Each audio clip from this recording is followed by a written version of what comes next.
warahmatullahi wabarakatuh. Waalaikumsalam warahmatullahi wabarakatuh.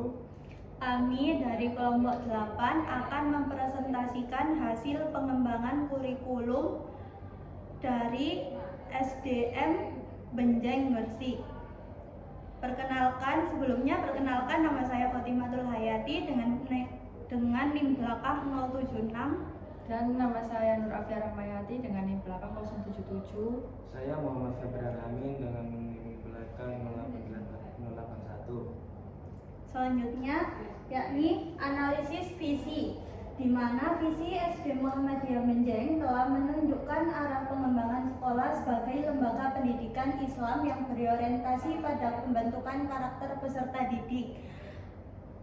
Namun, berdasarkan dokumen KUSP tersebut, rumusan visi misi lebih menonjolkan nilai-nilai umum seperti kepribadian, akhlakul karimah, wawasan luas, dan kemampuan menerapkan ilmu dalam kehidupan nyata, tanpa disertai indikator sebagai visi yang operasional karena belum menjelaskan ukuran keberhasilan setiap kata kunci yang telah digunakan.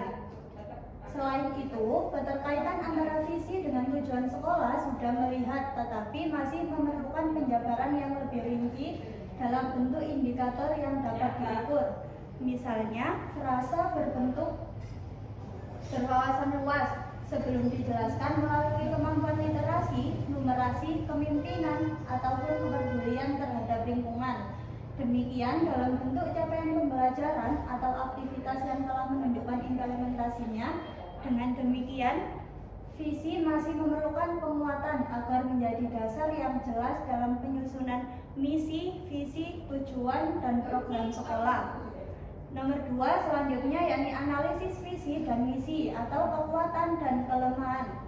Yang pertama ada kekuatan, di mana visi dan misi SD Muhammadiyah Benjeng telah selaras dengan karakteristik sekolah sebagai sekolah Muhammadiyah yang berlandaskan Al-Quran dan As-Sunnah. Hal tersebut tampak dari penekanan pada bentukan akhlakul karimah, kebiasaan religius, penugasan, penguasaan karakter, serta penyelenggaraan pembelajaran yang menunjukkan bahwa program interkurikuler, kokurikuler, dan ekstrakurikuler diarahkan untuk mendukung pencapaian tujuan sekolah, sehingga terdapat keterkaitan antar komponen kurikulum.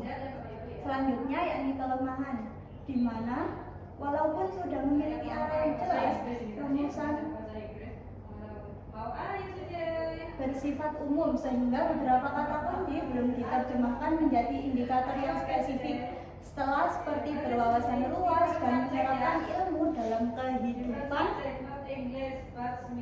nyata belum dijelaskan melalui target capaian dan yang terukur. Selain itu, misi sekolah belum sepenuhnya menunjukkan strategi operasional untuk mewujudkan setiap unsur dalam misi, sehingga hubungan antara visi, misi, tujuan, dan implementasi program sekolah masih perlu dipertegaskan. Dalam visi, berdasarkan visi SD Muhammadiyah Benjeng, indikator yang seharusnya dianalisis bukan unggul akademik atau unggul akademik, karena istilah tersebut memang tidak terdapat dalam visi sekolah. Analisis yang benar adalah visi sekolah memuat beberapa kata kunci utama, yaitu kepribadian, berhalul karimah, berwawasan luas, dan mampu menerapkan ilmu dalam kehidupan nyata.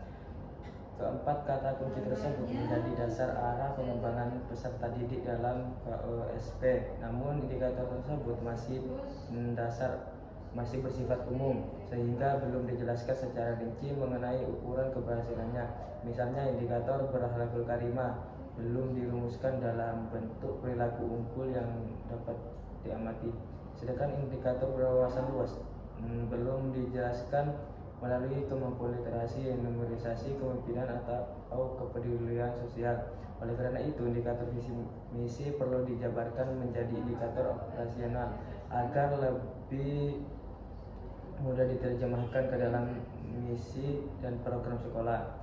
Yang keempat, analisis keterkaitan visi dan misi, di mana visi dan misi SD Muhammadiyah Benjeng ini pada dasarnya sudah memiliki keterkaitan karena seluruh misi diarahkan untuk mendukung pembentukan karakter Islami, peningkatan kualitas pembelajaran, serta pengembangan potensi peserta didik. Akan tetapi, hubungan tersebut belum sepenuhnya terlihat secara langsung pada setiap kata kunci dan visi. Beberapa unsur visi seperti wawasan wawasan luas dan mampu menerapkan ilmu dalam kehidupan nyata belum dijabarkan secara spesifik dalam rumusan misi maupun strategi pelaksananya. Dengan demikian, keterkaitan visi dan misi sudah ada, akan tetapi masih memerlukan penjabaran yang lebih operasional agar setiap unsur dalam visi benar-benar diterjemahkan ke dalam misi, tujuan sekolah, serta program pembelajaran yang dilaksanakan. Yang kelima, analisis intrakurikuler, di mana program intrakurikuler dalam KOSP SD Muhammadiyah Benjang ini telah disusun sesuai dengan kurikulum Merdeka melalui pembelajaran yang berpusat pada peserta didik dan mengacu pada capaian pembelajaran. Dokumen juga menjelaskan peserta didik mengacu pada capaian pembelajaran. Dokumen juga menjelaskan penggunaan berbagai strategi pembelajaran seperti pembelajaran berdiferensiasi, pembelajaran kontekstual, dan pemanfaatan lingkungan dan sebagai sumber belajar. Yaitu analisis ekstrakurikuler. Program ekstrakurikuler di SD Muhammadiyah Benjang telah disusun berdasarkan minat dan bakat peserta didik melalui berbagai kegiatan seperti qiraah, tapak suci, senseklab, matkab, olahraga, dan seni. Program tersebut mendukung pengembangan potensi peserta didik sekaligus memperkuat karakter sesuai dengan identitas sekolah. Namun, dokumen KOSP belum menjelaskan secara rinci tujuan masing-masing kegiatan ekstrakurikuler, strategi pelaksanaannya, maupun indikator keberhasilannya. Oleh karena itu, keterkaitan antara kegiatan ekstrakurikuler dengan mencapai visi sekolah masih perlu diperjelas agar tidak hanya berupa daftar kegiatan, tetapi benar-benar menjadi bagian dari implementasi kurikulum. Yang terakhir yaitu analisis kokurikuler atau proyek. Program kokurikuler melalui proyek penguatan profil pelajar Pancasila telah disusun berdasarkan tema yang relevan dengan kondisi sekolah dan kebutuhan peserta didik. Teman-teman proyek mendukung pembentukan karakter, kepedulian terhadap lingkungan, serta penguatan nilai-nilai keagamaan sesuai dengan karakteristik SD Muhammadiyah Benjang.